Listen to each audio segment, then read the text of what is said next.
Selamat berjumpa teman-teman di dalam kasih Kristus. Bina Iman hari ini bicara tentang bagaimana Tuhan sebagai Raja Damai. Beberapa hari ini kita bicara tentang suasana Natal dan Tahun Baru. Dan kita tahu kondisi kita di tanah air maupun di luar negeri agak berbeda dari hari-hari yang lalu. Karena adanya pandemi yang melanda 200 lebih negara dan banyak yang meninggal. Jadi masa depan daripada banyak orang yang menjadi suram.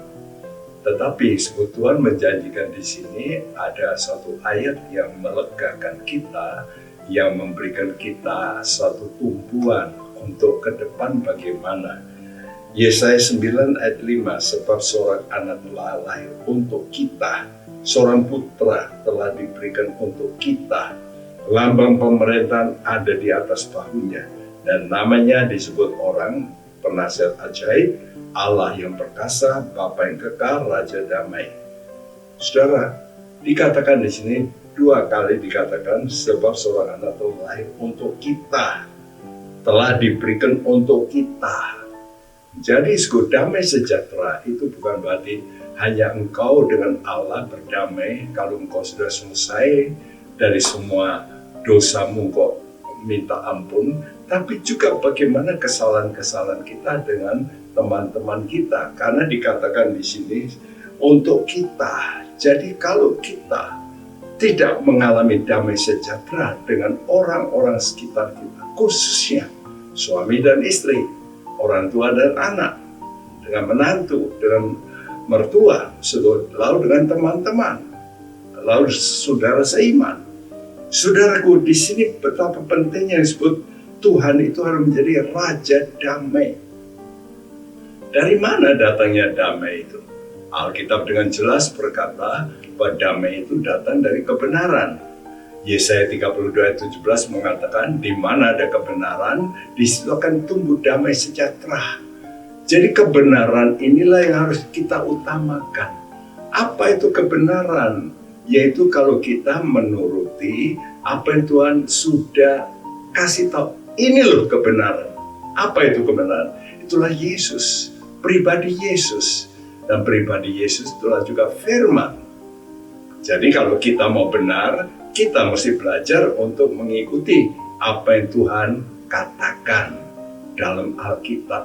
Taatilah, itu kata kunci. Bukan hanya percaya, tapi taatilah. Sampai apa? Sampai damai itu bisa memerintah. Kalau kita membaca dalam surat Kolose, pasal yang ketiga ayat 15, hendaklah damai sejahtera Kristus memerintah dalam hatimu, karena untuk itulah kamu telah dipanggil menjadi satu tubuh dan bersyukurlah. Perhatikan, damai sejahtera ini dimaksud supaya kita bisa menjadi satu tubuh. Jadi bukan hanya untuk kita pribadi, bukan. Betapa pentingnya pikiran untuk satu tubuh. Dan inilah yang Tuhan katakan, hendaklah damai sejahtera Kristus memerintah.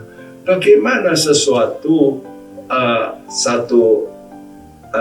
kata-kata bisa memerintah kalau itu bukan pribadi?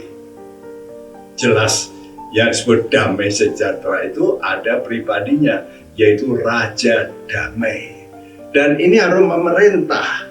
Jadi bukan hanya kita dengar, tapi memerintah berarti kita mesti mempunyai roh kehambaan, roh kerendahan hati untuk mentaati. Ini yang penting. Jadi dalam keadaan situasi apapun, mungkin Anda khawatir masa depan, khawatir dengan problem, khawatir dengan penyakit. Ada satu tips yang harus kita pegang, yaitu coba taati firman Tuhan. Banyak bersyukur, banyak memuji, dan kita diminta oleh Tuhan kalau berdoa, minta apa? Datanglah kerajaan. Nah, kerajaan damai ini yang kau undang, itulah Yesus yang memberikan Roh Kudus. Roh Kudus itulah kerajaan Tuhan. Mari kita belajar, mengikuti hal-hal yang kudus. Demikian firman Tuhan ini. Mari kita berdoa. Bapa di sorga, terima kasih. Dan biar kami belajar untuk taat, mentaati hidup yang benar dan kudus, supaya damai sejahtera Tuhan, yaitu Engkau pribadi Tuhan, memerintah dalam diri kami.